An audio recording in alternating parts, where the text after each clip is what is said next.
જય હિન્દ મિત્રો, સ્વાગત છે કે નવી માહિતી નવા વિડીયોની અંદર। મિત્રો વાત કરીએ આવનારી ગુજરાત એલઆરડી પોલીસ કોન્સ્ટેબલ વિશેની। જ્યાં મિત્રો એલઆરડી પોલીસ કોન્સ્ટેબલની નવી ભરતી ટૂંક સમયમાં આવી શકે છે। જેમની અંદર જગ્યાની વાત કરીએ તો જગ્યા છે તે 12,000 જેટલી જગ્યાઓ હશે। હાઈકોર્ટની અંદર આદેશ પણ અપાઈ ગયા છે કે તાત્કાલિક ધોરણે આ ભરતી પૂરી કરે। જ્યાં મિત્રો તમે સાંભળ્યું જ હશે કે હાઈકોર્ટની અંદર સુઓ મોટો દાખલ કરવામાં આવેલો હતો અને તે સુઓ મોટોની સુનાવણી છે તે 30/1/2024 मतलब કે 30 જાન્યુઆરીના રોજ થવાની હતી, જે ગઈકાલે આની સુનાવણી આવી ગઈ છે।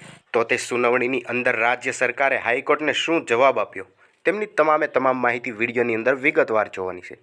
માટે ખાસ કરીને વિડીયોને અંત સુધી અવશ્ય જુઓ અને હજુ સુધી તમે અમારી ચેનલની અંદર નવા હોય તો ચેનલને સબસ્ક્રાઈબ જરૂરથી કરી લેજો અને બાજુમાં આવેલા બેલ આઇકનને પણ ઓન કરી દેજો।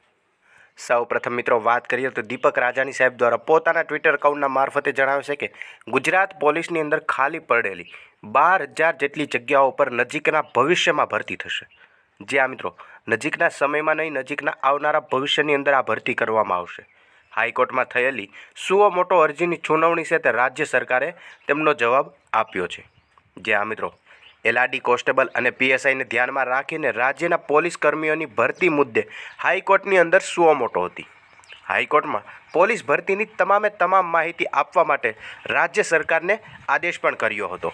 વર્ષ 2023ની સ્થિતિ મુજબ જે જગ્યાઓ ખાલી પડેલી છે તે જગ્યાને ત્વરિત ભરવા માટેના આદેશો પણ કર્યા હતા અને બાકી રહેલી જગ્યાઓ છે, કેટલી ભરતી બહાર પડશે, કેટલા ટાઈમમાં પૂરી થશે, આ તમામ વિગત છે તે હાઈકોર્ટ દ્વારા માગવામાં આવેલી હતી અને આમને ધ્યાનમાં રાખીને રાજ્ય સરકાર દ્વારા એફિડેવિટ જાહેર કરવામાં આવેલી છે, એફિડેવિટ આપવામાં આવેલી છે, જેની અંદર ગૃહ વિભાગ દ્વારા એફિડેવિટ કોર્ટમાં રજૂ કરી નાખવામાં આવેલી છે અને વિભાગે પોતાનો જવાબ છે તે ફાઇલ કરીને આપ્યો છે। જેમની અંદર તેમણે કબૂલ કર્યું કે ગુજરાત પોલીસની અંદર લગભગ 23,000થી પણ વધારે જેટલી જગ્યાઓ ખાલી છે અને હાલ 12,000 જેટલી જગ્યાઓ ઉપર ત્વરિત ભરતી કરવામાં આવશે તેવી માહિતી છે તે રાજ્ય સરકાર દ્વારા હાઈકોર્ટને આપવામાં આવેલી છે।